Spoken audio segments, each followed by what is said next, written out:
வணக்கம். உங்கள் அனைவரையும் சட்டம் யார் பக்கம் நிகழ்ச்சிக்கு வரவேற்கின்றோம். இந்தியாவில் அதிகரித்து வரக்கூடிய குற்றங்கள் அப்படின்னு பட்டியலிட்டால் பெண்களுக்கு எதிரான குற்றங்கள் தான் பெருமளவுக்கு அதிகரித்து வருகிறது ஒரு ஆய்வு சொல்கிறது.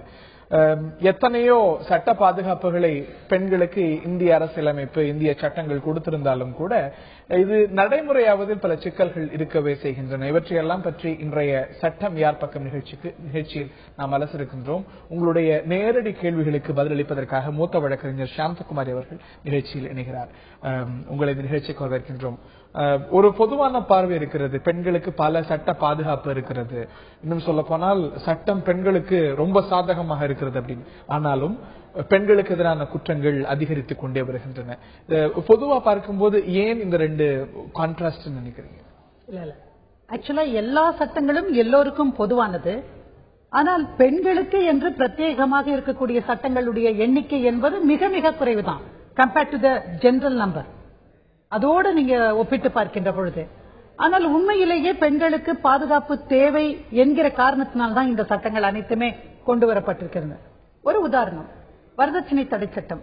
இது பெண்களுக்கான சட்டமான ஒரு நிமிஷம் யோசிச்சு பாருங்க. இது ஆண்களுக்கும் பொருத்தமான சட்டம். எதை செய்யக்கூடாது என்பதை ஆண்களுக்கும், இப்படி செய்தால் என்ன நடவடிக்கை என்பதை பெண்களுக்குமாக சொல்லுகிற ஒரு சட்டம். அப்ப அந்த சட்டம் வேண்டாம்னு சொல்லிட முடியுமா?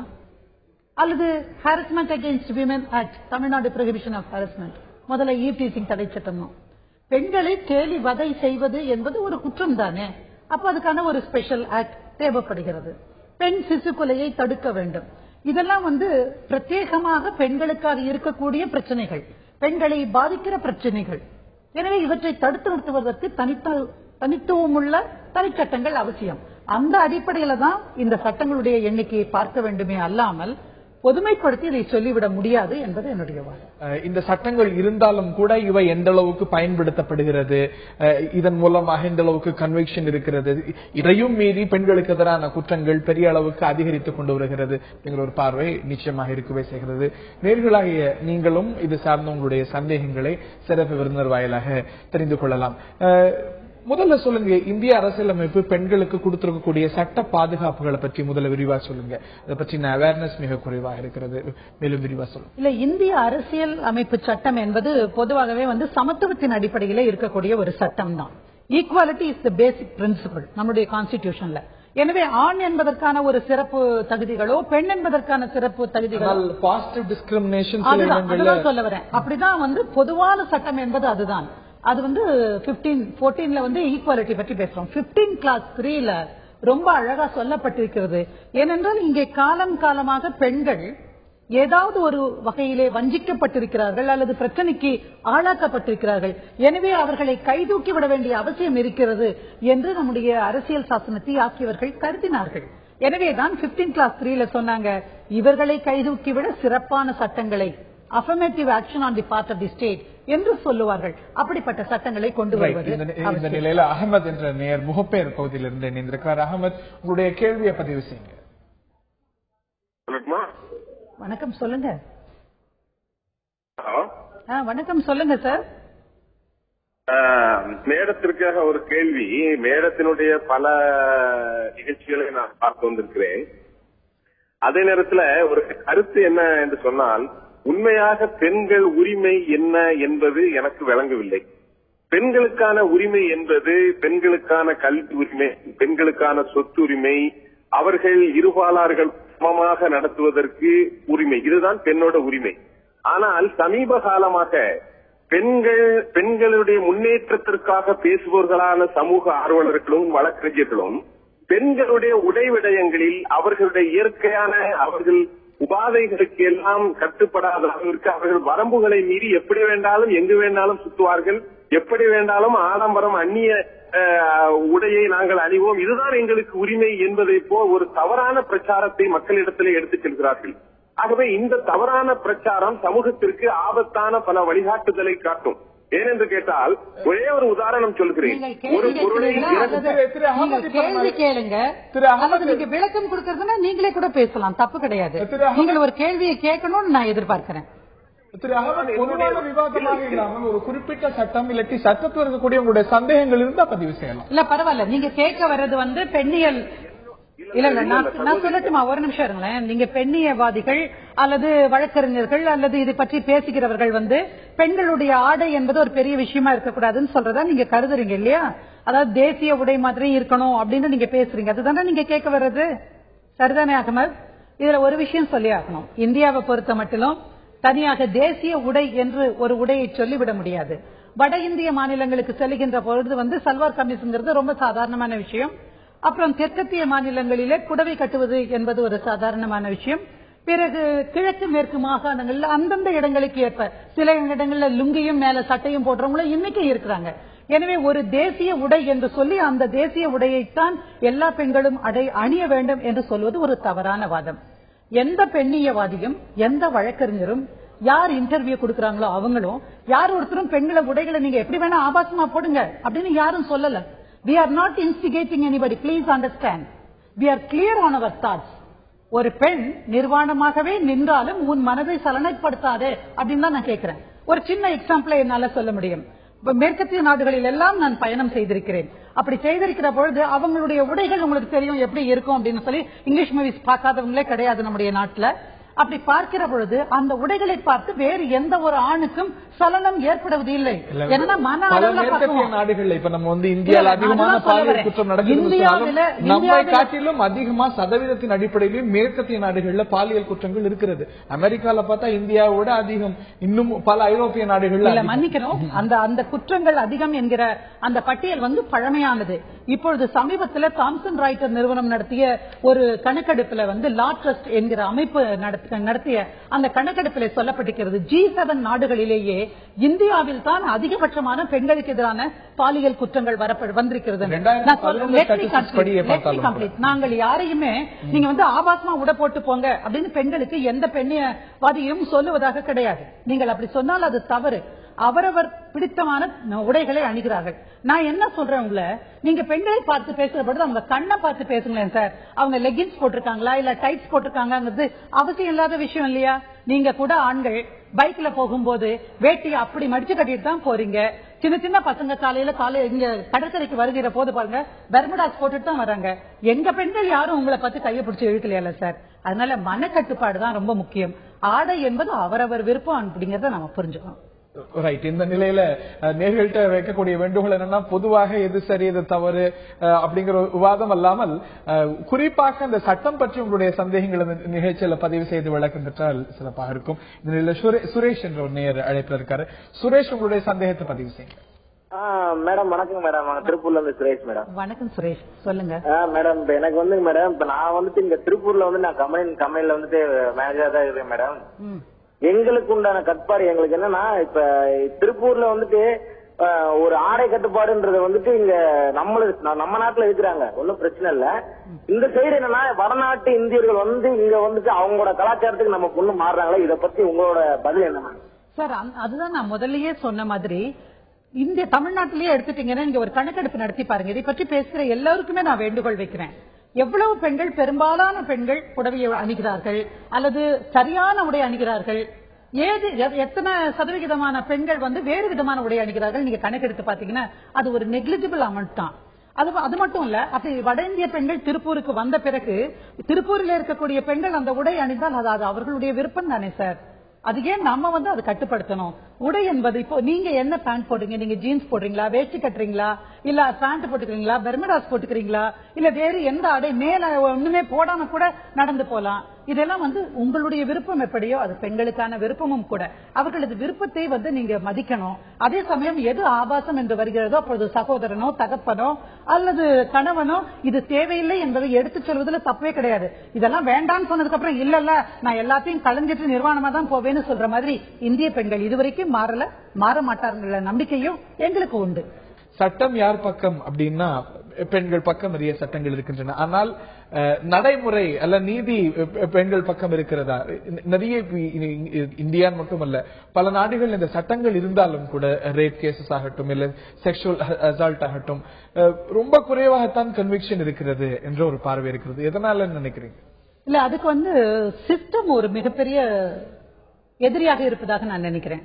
ஒரு புகாரை பதிவு செய்கிற நேரத்திலேயே ஒரு பெண், அந்த பாலியல் வன்முறைக்கு ஆளான பெண் வந்து மிகப்பெரிய போராட்டத்தை சந்திக்க வேண்டியிருக்கிறது. நிறைய வழக்குகள்ல நாங்களே கூட ஹைகோர்ட்ல ஒரு பெட்டிஷன் போடுறோம். 482ல நாங்க ஒரு பெட்டிஷன் போட்டு இந்த மாதிரி இந்த வழக்கை வந்து போலீசாரை பதிவு செய்து கொண்டு விசாரணையை நடத்த வேணும் அப்படின்னு கேட்கிறோம். அப்ப பதிவுல இருந்தே எங்களுடைய போராட்டம் ஆரம்பிச்சிருது. இரண்டாவது என்னன்னு கேட்டீங்கன்னா, கோர்ட்டுக்குள்ள வந்த கோர்ட் ப்ரொசீஜர் எப்படின்னா, இவங்களுக்கு எதிர்த்தரப்பினருக்கு வாய்ப்பு கொடுக்க வேண்டும், வாய்தா வாங்குவது, அப்புறம் விட்னஸஸ் கொண்டு வருது, போலீஸ் வந்து பண்ண வேண்டிய பதிவு செய்வது, குற்றங்களை பதிவு செய்வதற்கான விஷயங்கள், சார்ஜஸ் ஃப்ரேம் பண்றது, இந்த மாதிரியான விஷயங்கள் எல்லாமே காலக்கிரமத்துல நடக்கிறதே கிடையாது. அதுக்கான டியூரேஷன் எல்லாம் இந்த ப்ராசஸ் ஒரு குறையா இருக்கு அப்படின்னு சொல்லிருக்கீங்க. தொடர்ந்து பேசுவோம். இந்த நிலையில குயிலி அப்படிங்கிற ஒரு நேர் அழைப்புல இருக்காங்க. குயிலி, உங்களுடைய சந்தேகங்களை பதிவு செய்யுங்க. மேடம், என் பையனுக்கு மருமக எம்சி போட்டிருக்கா, மெயின்டெனன்ஸ் கேஸ் போட்டிருக்கா.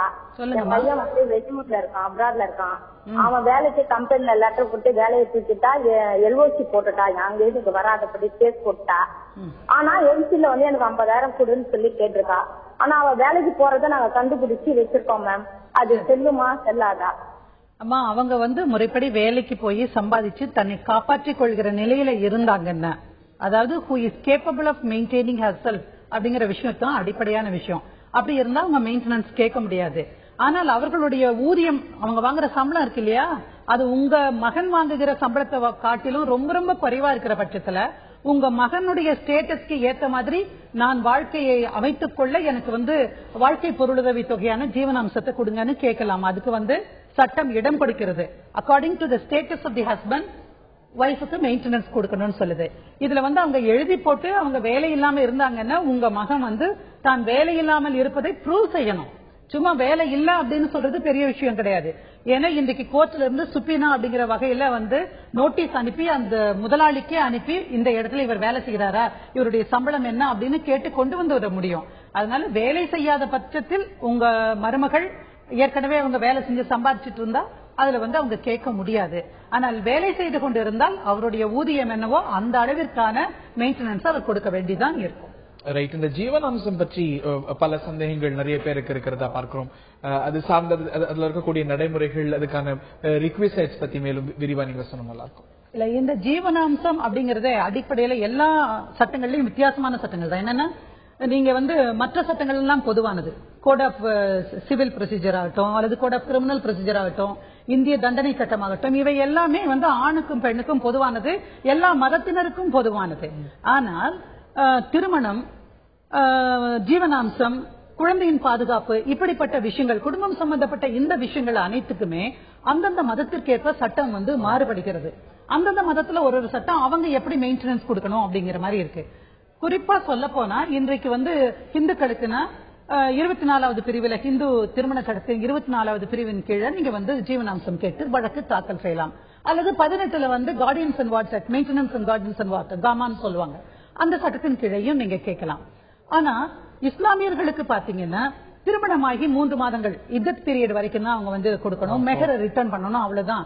நோ மோர் மெயின்டெனன்ஸ் அப்படிங்கிறது வந்து சட்டமாக இருக்கிறது. அதை தாண்டியும் கூட ஷாபானு வழக்கு வரைக்கும் போயிட்டு அந்த வழக்கில் ஜீவனாம்சம் டைவர்ஸ்ட் உமனுக்கு கூட, விவாகரத்து செய்யப்பட்ட பெண்ணுக்கும் ஜீவனாம்சம் இருக்கு என்று சொல்லப்பட்டது. அதற்கு பிறகு சட்ட திருத்தம் கொண்டு வரப்பட்டது, புதிதாக ஒரு சட்டம் வந்து உருவாக்கப்பட்டது. அதை தாண்டி அப்படி வழக்குகள் மாறி மாறி depending upon the discretion of the judge என்று சொல்லுவார்கள். விரிவா இதை பற்றி பேசுவோம். இந்த நிலையில திருச்சியில இருந்து ஒரு நேர் அழைப்பில் இருக்கிறார். உங்களோட பெயர் பதிவு செய்து உங்களுடைய சந்தேகங்களை கேளுங்க. வணக்கம். வணக்கம் சார். வணக்கம். உங்களுடைய பேர் பதிவு செய்யுங்க, உங்களுடைய சந்தேகங்களை கேளுங்க. என்னோட பேர் தயாநிதி, திருச்சியில இருந்து பேசுறேன். உங்களுடைய சந்தேகம். ஒரு பெண் ஒரு ஆணின் மேல பொய் வழக்கு போட்டால், அது நிரூபிக்கப்பட்டால் அந்த பெண்ணுக்கு என்ன தண்டனை? வெறும் எச்சரிக்கை மட்டும் கூடாது, என்ன தண்டனை? அதற்கு இல்ல எச்சரிக்கை செஞ்சா எப்படி சரியா இருக்க முடியும்? ஒரு சட்டத்தை ஒரு பெண் வந்து கையில் எடுத்துக்கொண்டு தப்பான புகார் கொடுத்தா அந்த புகார் கொடுத்த அந்த பெண்ணும் குற்றவாளி தானே சார்? இதுல வந்து ஆணுக்கு பெண்ணுக்கு தனியா கிடையாது. ஆண் பொய் குற்றம் சாட்டி அது நிரூபிக்கப்பட்டாலும் சரி, பெண் பொய் குற்றம் சாட்டி அது நிரூபிக்கப்பட்டாலும் 2 பேரும் தண்டனைக்கு உரியவர்கள் தான். ஆனா அதுல வந்து அவங்க மேல இந்த மாதிரி உங்களை வந்து டிஃபமேஷன் கேஸ் போடலாம், உங்களுடைய புகழை குலைக்கிற முறையில டிஃபேம் பண்ணினாங்க அப்படின்னு சொல்லி நீங்க கேஸ போடலாம் சார். தாராளமா அந்த பெண் மீது நடவடிக்கை எடுக்கலாம். பொய் சொல்லுகிறார் இல்ல, தண்டனை அந்த சட்டத்தின் அடிப்படையில் குற்றத்தின் தன்மையை பொறுத்து கொடுக்கப்படும். ரைட். இந்த நிலையில ராதா என்ற நேர் அழைப்புல இருக்கிறாங்க. வணக்கம் ராதா, உங்களுடைய சந்தேகங்களை பதிவு செய்யுங்க. ஹலோ வணக்கம். என் பேர் ராதா. நான் திருநெல்வேலியில இருந்து கூப்பிடுறேன். என்னோட பேர்ல ஒரு நிலம் இருந்துச்சு. அந்த நிலத்தை வந்து நான் இறந்துட்டதா, எனக்கு இப்பதான் கல்யாணம் ஆச்சு, நான் கல்யாணம் ஆகிறதுக்கு முன்னாடியே நான் இறந்துட்டதா யாரோ ஒருத்தர், அவர் என் ஹஸ்பண்ட்னு சொல்லி அந்த நிலத்தையும் வித்து, அது எனக்கு குழந்தைங்களாம் எதுவும் இல்ல அப்படின்னு சொல்லி என் நிலத்தையும் வித்து ஒரு வருஷம் ஆச்சு. அது ஒரு வருஷம் கழிச்சு ஒரு பேப்பர்ல வந்து அதுக்கு எந்த ஆட்சேபனையும் நீங்க தெரிவிக்கல அப்படின்னு சொல்லிட்டு ஏதோ வக்கீல் மூலமா ஒரு ஒரு இது மாதிரி கொடுத்திருந்தாங்க. அதாவது அந்த யாரு வந்து போய் கேட்கும் போது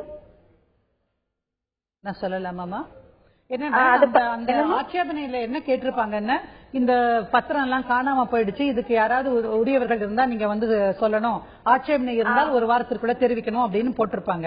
உண்மையிலேயே அந்த நிலம் உங்களுக்கு சொந்தமானதாக இருந்தால் யாரோ ஒருவர் உங்களை உங்கள் பெயரை சொல்லி ஏமாற்றுகிற இப்படிப்பட்ட நில அபகரிப்பு வழக்குகள் வந்து நிறைய நடந்திருக்கின்றன. இப்படிப்பட்டதுக்கான தனியா ஒரு செல்லே இருக்கு ஒவ்வொரு மாவட்டங்களிலும். இதற்கான ஒரு போலீஸ் கிராபிங்ல போய் கொடுத்தேன். அந்த கேஸ் ஃபைல் பண்ணாங்க, அவங்களை அரெஸ்ட் பண்ணாங்க. அதுக்கப்புறம் அந்த கேஸ் நடந்துட்டு இருக்கும்போது அவங்க என்ன சொல்றாங்கன்னா, அந்த ஆள் வந்து எங்க போனாருன்னே தெரியல, அதனால அந்த வழக்கு அப்படியே போட்டு வச்சுட்டாங்க. இதுக்கப்புறம் இதுல என்ன ஆக்ஷன் நான் எடுக்கலாமா? இல்ல, இதுல விரைந்து விசாரிக்கணும் அப்படின்னு சொல்லி நீங்க ஒரு மனு போடலாமா உயர்நீதிமன்றத்துல? நான் லேண்ட் கிராபிங் செல்லுல இந்த மாதிரி ஒரு புகார் பதிவு செஞ்சேன், இந்த புகார் மேல இப்படி போட்டாங்க, அரெஸ்ட் பண்ணினாங்க, அதற்கு பிறகு அது கிடப்பிலேயே கிடைக்கிறது, அதனுடைய இன்வெஸ்டிகேஷன் ப்ராசஸ் வந்து சரியான முறையில் நடைபெறவில்லை என்று நீங்கள் ஒரு வழக்கு போட்டு விரைந்து விசாரணையை முடிப்பதற்கான நடவடிக்கையை மேற்கொள்ள முடியும். ரைட், இது அவங்களுடைய கேள்விக்கான பதில். இப்ப அடுத்து இன்னொரு ஆக்ட் சமீபத்தில் வந்திருக்கு, அதாவது sexual harassment at work place act. இதை பற்றிய இன்னும் நிறைய பேருக்கு தெளிவில்லை.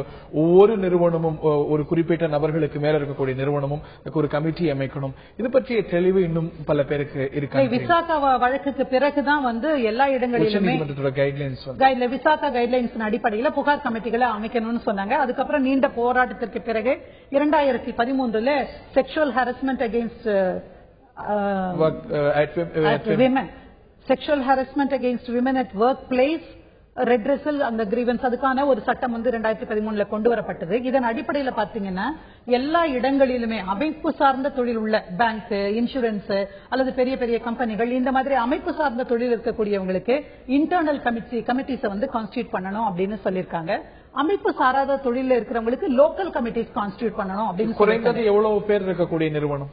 குறைந்தது எந்த இடத்துலயும் ஒரு 10 பேர் இருந்தா கண்டிப்பா அந்த இடத்துல ஒரு கமிட்டி இருந்தே தான் ஒரு கமிட்டி கமிட்டி அமைக்கணும். ஆமா, அதுக்கான கமிட்டி அமைக்கணும். அதுல வந்து பாதிக்கு மேல பெண்கள் இருக்கலாம், அந்த தலைவராக ஒரு பெண் இருக்க வேண்டும், ஒரு என்ஜிஓ இருக்கணும் அல்லது ஒரு அட்வொகேட் இருக்கணும் அப்படிங்கிற மாதிரி சட்டத்துல திருத்தங்கள் வந்திருக்கிறது. இந்த சட்டம் வந்து கண்டிப்பாக பின்பற்றப்பட வேண்டிய ஒரு அவசியமான ஒரு விஷயம். ஏன்னா ஜீரோ டாலரன்ஸ் பாலிசி அப்படிங்கறத இன்றைக்கு ஐடி இண்டஸ்ட்ரியில எல்லா கம்பெனிகளும் அறிவித்திருக்கிறது. அப்பாயின்மெண்ட் ஆர்டர் கொடுக்கும் பொழுதே இங்க வந்து பாலியல் வன்முறை தடுக்கப்பட்டிருக்கிறது, இதன் மீது ஒழுங்கு நடவடிக்கை என்பது பணி நீக்கம் வரைக்கும் செல்லும் அப்படின்னு அறிவிப்பு கொடுத்துதான் அவர்கள் செய்கிறார்கள். அதே போல சட்டங்களிலும் திருத்தம் வந்திருக்கிறது. இப்போ டிசிப்ளினரி ப்ரொசீடிங்ஸ் எடுக்கலாம், ஒழுங்கு நடவடிக்கை எடுத்து அவங்களுக்கு கவர்மெண்ட் சர்வன்ஸ் வச்சுக்கோங்களேன், அந்த மாதிரி செஞ்சா ஒழுங்கு நடவடிக்கையின் கீழ அவங்க வந்து ஒவ்வொரு நிறுவனம் இந்த விசாகா கமிட்டி அமைக்க வேண்டும் அப்படிங்கிற ஒரு கட்டாயம் வந்து. இப்போ அது பேர் விசாகா கமிட்டின்னு சொல்றது இல்ல, local committee and internal committee.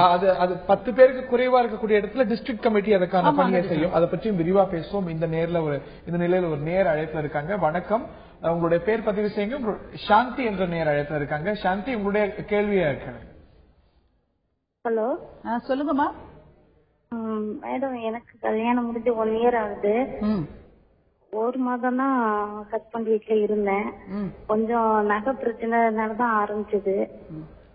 அப்புறம் நாங்க வந்து நகை பிரச்சனை, நகை உங்களை கேட்டாங்களா?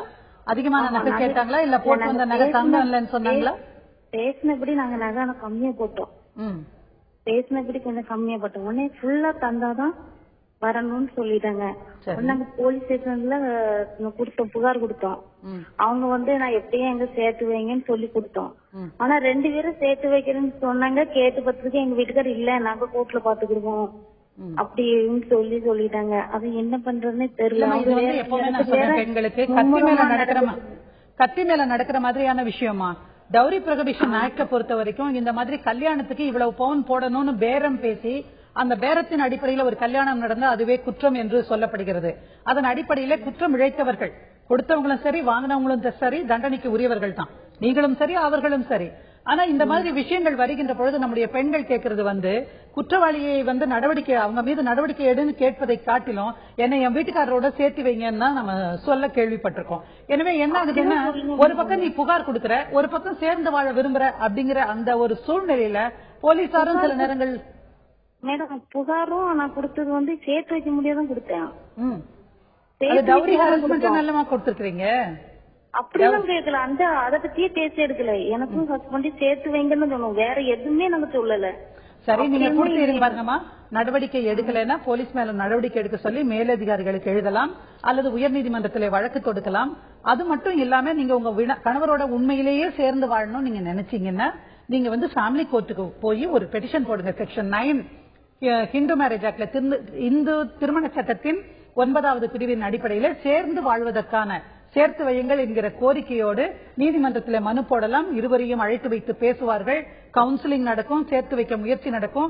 அதற்கு பிறகு வழக்கில் கூட நீங்கள் வெற்றி பெறுவதற்கான வாய்ப்பு நிறைய உண்டுமா. ரைட், இது ஒரு கத்தி மேல நடப்பதுதான். ஒரு பக்கம் சேர்ந்து வாழணும்னு சொல்லிட்டு இன்னொரு பக்கம் நடவடிக்கை எடுக்கணும் அப்படிங்கும் போது இவை ரெண்டுமே ஒன்றோடு ஒன்று ஒத்துப்பாக இருக்கக்கூடிய ஒரு நிலை அப்படிங்கிறது ரொம்ப காம்ப்ளிகேட்டடான விஷயம்னு சொல்லியிருக்கீங்க. இந்த sexual harassment at work place act பற்றி பேசி வருகின்றோம். இந்த ஒர்க் பிளேஸ் அப்படிங்கும்போது எது ஒர்க் பிளேஸ், இல்லமும் ஒர்க் பிளேஸா, எதை ஒர்க் பிளேஸ் என்று இந்த சட்டம் இல்லம் கூட இப்ப ஒர்க் பிளேஸ்ங்கிற அளவுக்கு தான் இருக்கு. என்னன்னு கேட்டீங்கன்னா, இந்த புதிய சட்டத்துல ஃபர்ஸ்ட் டைம் வீட்டு வேலை செய்கின்ற வீட்டு பணியாளர்களுக்கு கூட இந்த சட்டம் பொருந்தும் அப்படின்னு சொல்லிட்டாங்க. சோ இல்லம் ஆல்சோ பிகம்ஸ், the வீடு also becomes a work place. Right. So அதுவும் எல்லா இடமும் தான் வரும். நீங்க எந்த இடத்திலுமே பாலியல் வன்முறை செய்யக்கூடாதுங்கிறது தானே அடிப்படை நியதியாக இருக்க முடியும். அதில் இருக்கக்கூடிய மேலும் பல அம்சங்களை விவாதிப்போம், பேசுவோம். இந்த நிலையில இசக்கி என்ற நேயர் அழைப்பில் இருக்காங்க. இசக்கி, உங்களுடைய சந்தேகங்களை பதிவு செய்ய. வணக்கம், அழைப்பில் இருக்கீங்க. தொலைக்காட்சியை பார்க்காம உங்களுடைய சந்தேகங்களை பதிவு செய்யுங்க. இசக்கி, அழைப்பில் இருக்கீங்களா? கல்யாணம் முடிச்சு 2 வருஷம் ஆச்சு. சொல்லுங்கம்மா. கல்யாணம் முடிச்சு எனக்கு 2 வருஷம் ஆச்சு மேம். ஹலோ, சொல்லுங்கம்மா. கல்யாணம் முடிச்சு 2 வருஷம் ஆச்சு. பிறகு அவங்க வீட்டுல வரதட்சணை கொடுமை பண்ணாங்க. 25 பவுன் கொண்டு வந்தாதான் நீ வாழணும் அப்படின்னு சொல்லி சொன்னாங்க. சரி. அடுத்து இப்ப ஒரு குழந்தை மாசம் ஆயிட்டாங்க. மாசமா இருந்தோடனே ஒரு குழந்தை பிறந்து இறந்துருச்சு ஆஸ்பத்திரியில. சரி, இறந்துருச்சு. அந்த குழந்தை இப்ப குழந்தை பார்க்க என்ன ஏதுன்னு எதுவுமே சொல்லல. இது வரைக்கும் பார்க்கவும் இல்ல, எதுவும் இல்ல. இப்ப எனக்கு வக்கீல் நோட் விட்டுருக்காங்க. இது வரைக்கும் நான் கல்யாணமே முடிக்கல, ஃப்ரெண்டா தான் பழகுனேன், சொத்து காசப்படல இப்படிலாம் செய்தான்னு சொல்லி வக்கீல் நோட் விட்டுருக்காங்க. சரி, இப்ப நீங்க பண்ணக்கூடிய விஷயம் என்னன்னா, அவர் உங்களுக்கும் அவருக்கும் நடந்த திருமணமே திருமணம் அல்ல அப்படின்னு சொல்லி நோட்டீஸ்ல சொல்லியிருக்கிறதாக சொன்னீங்க இல்லையா? எனவே உங்களுக்கும் அவர்களுக்கும் நடந்த திருமணம் சட்ட ரீதியான திருமணம் அப்படிங்கறத நீங்க நீதிமன்றத்துல ப்ரூவ் பண்ணணும். அதுக்கு டிக்ளரேஷன் சூட் போடணும். டிக்ளேர் பண்ணி என்னுடைய திருமணம் இவரோட நடந்திருக்கு, நான் தான் அவருடைய சட்டப்பூர்வமான மனைவி அப்படிங்கறத நீங்க ப்ரூவ் பண்ற மாதிரி கேஸ் போட முடியுமா அந்த கோர்ட்ல? ரெண்டாவது, இன்றைக்கு டொமஸ்டிக் வயலன்ஸ் ஆக்ட் அப்படிங்கிற ஒரு சட்டம் இருக்கிறது. அந்த குடும்ப வன்முறையிலிருந்து பெண்களை பாதுகாக்கிற சட்டம். அந்த சட்டத்தின் அடிப்படையில ஒரு பெண்ணை வாழ்கிற பெண்ணை, அந்த இடத்துல வாழ்ந்த பெண்ணை நீங்க வரக்கூடாதுன்னு வீட்டை விட்டு வெளியே தள்ள முடியாது. அதனால நீங்க என்ன பண்றீங்க? நீங்க எந்த ஊர்ல இருந்து பேசுறீங்க? சங்கரங்கோயில் பக்கத்துல சங்கரங்கோயில் பக்கத்துல இருந்து பேசுறாங்க. உங்க மாவட்டத்திலேயே எந்தெந்த தாலுகாக்களுக்குன்னு சமூக நல வாரியத்தினுடைய பிரான்சஸ் இருக்கும் இல்லையா? எல்லா இடங்களிலும் அந்த இடத்துல இருக்கக்கூடிய சமூக நல அலுவலரை சந்திச்சு டொமஸ்டிக் வயலன்ஸுக்குன்னு பாதுகாப்பு அதிகாரிகளை அரசாங்கம் நியமிச்சிருக்குதுமா. எல்லா இடங்களிலும் மாவட்ட தலைநகரங்கள்ல அதுக்கான அதிகாரிகள் இருக்கிறார்கள். அவர்களை சந்தித்து இந்த கணவருடைய வீட்டுல நான் போய் வாழணும், என்னை இப்படி உள்ள விட மாட்டேங்கிறாங்கன்னு சொல்லி நீங்க கண்டிப்பா ஒரு புகார் கொடுக்கணும். அந்த புகார் பேர்ல அவரையும் கூப்பிட்டு விசாரிப்பாங்க. அப்படி அந்த புகாருக்கு மேல அவர் ஒத்துக்கல, உங்களை வீட்டுக்குள்ள விடலைன்னு சொன்னாக்கா அவங்களே ப்ரொடெக்ஷன் ஆபீசர்ஸே மேஜிஸ்ட்ரேட் கோர்ட்டுக்கு இந்த வழக்கை எடுத்துட்டு போவாங்க. அங்க மேஜிஸ்ட்ரேட் உங்க வழக்கை விசாரிச்சு அதுல சொல்லப்பட்டிருக்கிற விஷயம் 2 அடிப்படையான விஷயமா. ஒன்னு ஒரு ஆணும் பெண்ணும் அந்த ஒரு கூரையின் கீழே வாழ்ந்திருக்கணும். 2வது அங்க டொமஸ்டிக் வயலன்ஸ் நடந்திருக்கணும். உங்களை உள்ள மறுக்க மாட்டேன்னு சொல்றதும் டொமஸ்டிக் வயலன்ஸ் தாமா. எனவே அந்த மேஜிஸ்ட்ரேட் கிட்ட உங்களுக்கு கணவர் வீட்டிலே சென்று வாழ்வதற்கான உரிமையை நீங்கள் பெற்றுக்கொள்ள முடியும். 2 விதமாவும் நீங்க போராடணுமா. ரைட். அவங்க இந்த கேஸை தாண்டி இப்ப சமீபத்தில் ஒரு ஜட்மெண்ட்டும் இந்த டொமஸ்டிக் வயலன்ஸ் ஆக்ட் சார்ந்து வந்திருக்கிறது. யாருக்கு பொருந்தும்? முதல் மனைவி, 2ஆம் மனைவி? டொமஸ்டிக் வயலன்ஸ் ஆக்ட் அப்படிங்கிறது முதல் மனைவிக்கு மட்டுமா பொருந்தும் அப்படிங்கிற ஒரு கேள்விக்கு சமீபத்தில் நடந்த இந்த ஒரு தீர்ப்பும் விட அளித்திருக்கிறது. அதை பற்றி மேலும் விரிவா சொல்லுங்க. இல்ல, விரிவா சொல்றதை காட்டிலும் நான் என்னை பொறுத்த வரைக்கும் 2வது திருமணங்கள் கண்டிப்பாக தடுக்கப்பட வேண்டியவை. அவை சட்டத்திற்கு புறம்பானவையும் கூட. அதுதான் இந்திய தண்டனை சட்டத்தினுடைய 494வது பிரிவு அழகாவே சொல்லுது, பிகமி தவறு, ஒரு வாரத்துக்கு மேல நீ கல்யாணம் பண்ணக்கூடாதுன்னு சொல்லியாச்சு. ஆனா எல்லா பெண்களும் தெரிந்து போய் யாரையும் கல்யாணம் செய்வது கிடையாது. சில வேளைகளிலே இந்த ஆண்கள் முதல்ல கல்யாணம் நடந்ததே சொல்லாம ஊரு விட்டு ஊர் தெரு விட்டு தெரு அல்லது ஒரு ஈர்ப்பு ஏற்பட்டு அந்த பெண்ணோட இல்ல நான் உன்னதான் கல்யாணம் பண்ணிக்கிறேங்கிற மாதிரி ஒரு நம்பிக்கை ஊட்டி கூட கல்யாணங்கள் செய்திருக்க முடியும். ஏமாந்து செய்கிற பெண்கள் தான் ஏராளம். ஆனால் சில நேரங்களிலே ஏற்கனவே அவருக்கு திருமணம் ஆகியிருக்கிறது என்று தெரிந்து கூட சில பெண்கள் அவரோடு கூட வாழ்வதற்காக போகிறார்கள். ஆனா இந்த சட்டத்துல ஒரு அடிப்படையான விஷயம் நீங்க பார்த்தீங்கன்னா, இது சேர்ந்து வாழ்கிற பெண்ணுக்கும் இந்த சட்டத்தின் கீழே உரிமை இருக்கிறது என்று சொல்லப்பட்டிருக்கிறது. தெரியாம ஒரு பெண் இந்த மாதிரி கல்யாணம் பண்ணிட்டு ஒரு இடத்துல 6 மாசம் 1 வருஷம் அல்லது 2 வருஷம் அந்த கணவனோட வாழ்ந்திருந்தார்கள் வைத்துக்கோங்க சொல்லுங்களேன். அப்ப லிவிங் டுகெதர்ல இருக்கக்கூடிய பெண்ணுக்கும் அந்த உரிமை இருக்குன்னு தானே சட்டம் சொல்லுது. அதை நீங்க மறுக்க முடியாது. டொமஸ்டிக் வயலன்ஸ் ஆக்ட் அப்படிங்கிறது இணைந்து வாழக்கூடிய பெண்ணுக்கு மனைவிக்கு மட்டும். இது வரைக்கும் அந்த லிவிங் டுகெதரா எந்த ஒரு கூரையின் கீழ் இருந்திருக்காங்க அப்படிங்கறத எஸ்டாப்லிஷ் பண்ணா இது கணவன் மனைவி போல் வாழ்ந்திருக்க வேண்டும். அப்படியானால் அவர்களுக்கு அதிலே உரிமை இருக்கிறது என்றுதான் பொருள். அவர்கள் நிச்சயமாக கேட்க முடியும். ரைட். இந்த நிலையில மற்றும் ஒரு நேர் அழைப்புல இருக்காங்க. தங்கமணி என்ற நேர் நெல்லையிலிருந்து அழைப்புல இருக்காங்க. வணக்கம், உங்களுடைய சந்தேகங்களை கேட்க. ஹலோ மேடம், நான் திருநெல்வேலி மாவட்டத்துல இருந்து பேசுறேன் மேடம். சொல்லுங்க. எனக்கு மேரேஜ் ஆகி 18 வருஷம் ஆகுது மேடம். 17 வயசுல ஒரு பையன் இருக்கான், +2 பண்ணிட்டு இருக்கான். இது நாங்க எங்க வீட்டுக்காரு கூட 5 வருஷமா பேச்சுவார்த்தை கிடையாது, ஒரே வீட்டுலதான் இருக்கோம்.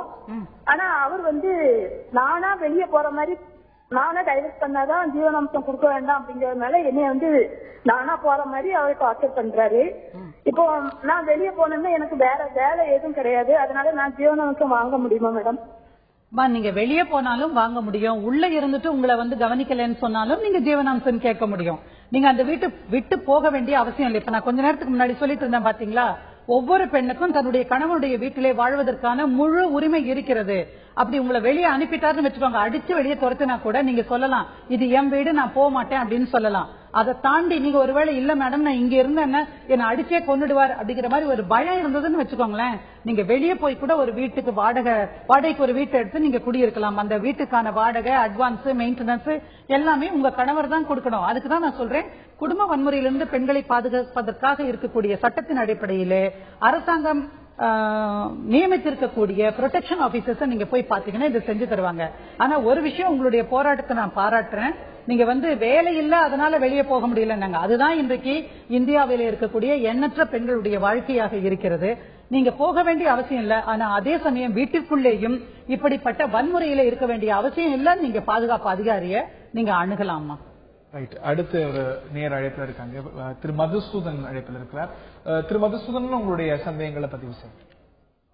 மேடம் வணக்கம். மேடம் வணக்கம் சார். நான் திண்டுக்கல்ல இருந்து பேசுறேன் மேடம். என்னோட அக்கா நான் சென்னையில கல்யாணம் பண்ணி கொடுத்தோம். சரிங்க. சென்னையில கல்யாணம் பண்ணி கொடுத்து ஒரு 6 வருஷம் ஆச்சு மேடம். சரி. பண்ணி ஒரு வருஷத்துக்குள்ளேயே அவங்களுக்குள்ள சண்டையாயிருச்சு. சண்டையாகி அந்த பையன் அக்கா ரொம்ப குடும்பம் பண்ணி டார்ச்சர் பண்ணி அடிச்சு வச்சு விட்டாப்ல. சரி. அப்புறம் அங்க இருக்கக்கூடிய ஸ்டேஷன்ல கம்ப்ளைண்ட் பண்ணி பேச்சுவார்த்தை நடத்தி கூட்டிட்டு வந்தோம். நடக்காது இல்ல, ஒன்னும் பேச்சுவார்த்தை நடக்காது, ஒன்னும் பிரச்சனை இல்ல, இனிமேல் போய் பேசி விட்டுட்டோம். சரி. பேசி விட்டதுக்கு அப்புறமும் மறுபடியும் அக்கா அப்புறம் 4-5 மாசம் பிரெக்னன்ட் ஆயிட்டாங்க. சரி. அதுக்கப்புறம் ரொம்ப கொடுமை பண்ணி டார்ச்சர் பண்ணி அதுக்கு விரட்டி விட்டாங்க. எல்லாத்தையும் புடுங்கி ட்ரெயின் ஏற்றி விட்டு அனுப்பி விட்டாங்க. சரி. நாங்க ரிசீவ் பண்ணோம். அதுக்கப்புறம் கேஸ் ஒரு 4-5 வருஷமா நடக்குது மேடம். குடும்ப பெண்கள் அந்த நீதிமன்றம் இது கலெக்டர் ஆஃபீஸ் இருக்கு பாத்தீங்களா, அங்கேயும் போய் எல்லாம் முறையிட்டாச்சு. இன்னைக்கு வந்து அப்பா வந்து கவர்மெண்ட் ஸ்டாஃப். என்ன எவ்வளவோ ப்ரெஷர் கொடுத்துட்டோம். அக்கா வந்து அவங்களோட சேர்ந்து வாங்கணும் விருப்பப்படுறாங்க. சரி. ஆனா அது வந்து சென்னைக்கு கேஸ் போட்டாங்க. அந்த கேஸ மாத்தி அவங்க பிரெக்னண்டா இருக்கனால திண்டுக்கல் மாத்தி கொண்டு வந்தோம். சரி. ஆனா வந்து அவர் மீது போய் ஊடல போன் பண்ணி மிரட்டினா, நீ கேஸ் கொடுத்தா கொண்டுருவோம் வச்சு அப்படிலாம் மிரட்டினாங்க. ஆனா லோக்கல்ல போய் மாவட்ட ஸ்டேஷன்ல போய் கம்ப்ளைண்ட் பண்ணா அவங்க பெண்களுக்கு ஃபேவராவே இருக்க மாட்டாங்க. அது நீங்க மாநில காவல்துறை உயர் அதிகாரிகள் நீங்க புகார் கொடுங்க சார், இந்த மாதிரி பெண்களுக்கு சாதகமா இல்லைன்னு. இல்லைன்னா ஒவ்வொரு மாவட்டங்களிலும் போலீஸ் அட்வைசரி மீட்டிங் நடக்கும். பெண்களுக்கு எதிரான வன்முறை தடுப்பதற்கான மீட்டிங் ஒவ்வொரு மாதமும் நடக்கும். அந்த மீட்டிங்ல நீங்க புகார் கொடுங்க, இல்லன்னா நேர்ல போய் புகார் கொடுங்க, இல்ல போஸ்டர்ல அனுப்புங்க. அது வந்து போலீஸ் ஸ்டேஷன் மேல நடவடிக்கை. ஆனா அதை தாண்டி உங்க தங்கச்சி, உங்க சகோதரி அந்த கணவனோட வாழணும்னா அந்த வாழ்வதற்காக நீங்க வந்து ரெஸ்டிடியூஷன் ஆஃப் கான்ஜுகல் ரைட்ஸ் கீழே நீங்க ஒரு மனு போடுங்க, சேர்ந்து வாழணும் கணவனோடன்னு. குடும்ப வன்முறை சட்டத்துல நீங்க இன்னும் ஆர்டர் வாங்காம இருக்கிறது எனக்கு ரொம்ப பெரிய ஆச்சரியமா இருக்கு. ஏன்னா ஒரு 3 மாசத்துக்குள்ள கண்டிப்பா ஆர்டர் 6 நாட்களுக்குள்ளாக நோட்டீஸ் போடணும், இத்தனை வாரத்துக்குள்ளாக உத்தரவு வரணும். எதிராளி வரவில்லை என்றாலும் கூட எக்ஸ்பார்ட்டியா உத்தரவு கொடுக்கணும்னு எல்லாம் சட்டம் சொல்லுது. அதனால நீங்க நல்ல வழக்கறிஞரை வச்சு நல்லபடியா வாதாடி நீங்க வெற்றி பெற முடியும் சார். இந்த நிலை நான் நம்ம செக்ஷுவல் ஹராஸ்மெண்ட் ஒர்க் பிளேஸ் பற்றி தொடர்ந்து பார்த்து வருகிறோம். இதுல ஒரு நீங்க சொன்னீங்க ஒரு குறிப்பிட்ட ஒரு ஆர்கனைஸ் செக்டர், ஒரு 10க்கு மேற்பட்ட நபர்கள் புரியக்கூடிய நிறுவனத்துல ஒரு கமிட்டி அமைக்கணுங்க. சில இடங்கள்ல கடைகள் இருக்கிறது, இல்லாத மாதிரியான ஸ்தாபனங்கள் இருக்கிறது, குறைவா இருப்பாங்க. அங்க இந்த புகார்கள் எழுது அப்படின்னா அதுக்காகத்தான் இதெல்லாம் அன்ஆர்கனைஸ்டு செக்டர் என்று சொல்லப்படுகிற விஷயங்கள். ஒரு கடையில வேலை செய்யலாம், அல்லது ஒரு அரிசி மண்டியில உட்காந்துட்டு ஒரு 4-5 பேர் அரிசி படிக்கிறவங்களா இருக்கலாம், அல்லது மிளகா மண்டியில வேலை செய்யறவங்களா இருக்கலாம். இந்த மாதிரி இருக்கக்கூடிய பெண்களுக்காக தான் லோக்கல் கமிட்டிங்கிறது அந்தந்த டிஸ்ட்ரிக்ட்ல அமைக்கணும் அப்படின்னு சொல்லி இந்த சட்டம் சொல்லுகிறது. அந்த டிஸ்ட்ரிக்ட்ல இருக்கக்கூடிய லோக்கல் கமிட்டிக்கு பாதிக்கப்பட்ட எந்த பெண்ணும் போய் புகார் கொடுக்கலாம். அந்த கமிட்டியின் முன்னாலே விசாரணை நடக்கும், 2 பேரையும் அழைச்சு வச்சு பேச முடியும். இந்த கமிட்டி என்ன செய்யும்? இதனது பணி என்னவாக இருக்கும்? இது தீர்வு கொடுக்குமா இல்ல இந்த கம்ப்ளைண்ட் முதல்ல விசாரிக்கணும்? எதுக்குமே நம்ம தீர்வு முதல்ல சொல்லிட முடியாது. ஏன்னா பொதுவாகவே பெண்களுக்கு ஆதரவான சட்டங்கள்லாம் மற்றவர்கள் சொல்லுகின்ற ஒரு புகார் அடிப்படையில் என்னன்னா இவங்க கொடுத்தாக்கா போதும் உடனே வந்து தண்டனை கிடைச்சிரும், ஆண்களை வாட்டி வதச்சிருவாங்கன்னு. அப்படி கிடையாது. அது தவறான ஒரு கண்ணோட்டம் அப்படின்னு நான் நினைக்கிறேன். என்னன்னு கேட்டீங்கன்னா இதை கொடுத்த உடனே அந்த கமிட்டி இந்த புகாரை வாங்கி கொண்டு அந்த எதிர்த்தரப்பு எந்த ஆண் வந்து அந்த கமிட் பண்ணாங்களோ அவங்கள வர சொல்லி 2 பேரையும் விசாரிச்சு இதுல பிரைமா ஃபேசி கேஸ் இருக்கா அப்படின்னு பார்க்கும். 2 பேரையும் விசாரிச்சு தெரிஞ்சதுக்கு பிறகு இவர் மீது ஒழுங்கு நடவடிக்கை எடுக்கலாம் என்று பரிந்துரை செய்யும். அது வரைக்கும் அந்த விசாரணை நடந்து ரிப்போர்ட்ஸ் எல்லாம் வந்து போடுவாங்க. அதுக்கப்புறமா அந்த நிறுவனம் இருக்கிறது இல்லையா, எந்த நிறுவனமோ அந்த நிறுவனம் வந்து இதை வந்து போலீஸ்க்கு வந்து கம்ப்ளைண்டா கொடுக்கலாம். அந்த பெண் பாதிக்கப்பட்ட பெண், ஐயா இவன் இவ்வளவு தப்பு பண்ணிருக்கான், இவனை சும்மாவோட நான் விரும்பல, நீங்க போலீஸ்ல கம்ப்ளைண்ட் கொடுங்கன்னு சொன்னாக்க கண்டிப்பா எம்ப்ளாயர் வந்து யார் அந்த நிறுவனத்தினுடைய முதலாளியோ அவர் கண்டிப்பாக கம்ப்ளைண்ட்டை வந்து பதிவு செய்யணும். அந்த பெண்ணை பதிவு செய்ய விரும்பினா அவங்களுக்கு உதவி செய்யணும். ஆக ஒழுங்கு நடவடிக்கை வரைக்கும் எம்ப்ளாயர் மேலே இருந்ததுன்னா எம்ப்ளாயர் மேல இருந்தா அதுக்கு அடுத்து கட்டம் என்னன்னா நீங்க லோக்கல் கமிட்டிக்கு கொடுங்க. எம்ப்ளாயர் மேல இருந்தா அந்த ஆபீஸ்ல ஆபீஸ்லயே நீங்க கொடுக்கலாங்க. அந்த ஆபீஸ்லயே நீங்க கொடுக்கலாம். எம்ப்ளாயர் மனிதன் தானே, அவருக்கும் வந்து இந்த மாதிரியான இச்சைகள் வரத்தானே செஞ்சிருக்கும். எம்ப்ளாயர் மேல இருந்தா அது லோக்கல் கமிட்டிக்கு போறது இல்ல, எம்ப்ளாயர் மேல இருந்தாலும் அந்த இன்டர்னல் கமிட்டில தான் போட முடியும். லோக்கல் கமிட்டியில இன்டர்னல் கமிட்டில தான் போட முடியும். எந்த நிறுவனத்துல கமிட்டி இருக்கும் அந்த கமிட்டிட்ட புகார் கொடுக்கணும். என்ன இதுல ஒரு பெரிய பிரச்சனையா வரும்னா எம்ப்ளாயர் மேலேயே கொடுத்தா அவர் மேல வந்து நடவடிக்கை எடுப்பதற்கு அந்த கமிட்டியில இருப்பவர்களை கூட தயங்குவதற்கான வாய்ப்பு இருக்கிறது. அப்படி ஒரு சந்தேகம் இருந்தால் அந்த கமிட்டியை மாற்றி அமைக்க வேண்டும் என்று நீங்கள் கேட்கலாம். அந்த கமிட்டிக்கு பதிலாக வேற கமிட்டி கூட மாற்றி அமைக்கலான்னு நீதிமன்றங்கள்ல நீங்க வழக்கு கூட போடலாம். இது சரிவராது. இந்த நிலையில சங்கர் என்ற நேயர் டி நகர் பகுதியில் இணைந்திருக்கிறார். சங்கர், உங்களுடைய சந்தேகங்களை பதிவு செய்யுங்க. ஹலோ, சொல்லுங்க சார். வணக்கம் மேடம். வணக்கம் மேடம். இந்த மாதிரி பெண்கள் வந்து வாழ விருப்பம் தனியா கூட வாழலாம். அதாவது கணவனை விட்டுட்டு கணவனுக்கு உடன்பட்டு வரலன்னா தனியா கூட வாழலாம். அதுக்கு உண்டான ஏற்பாடுகள் எல்லாம் நீங்க புருஷனோட கையில இருக்குன்னு சொல்றீங்க.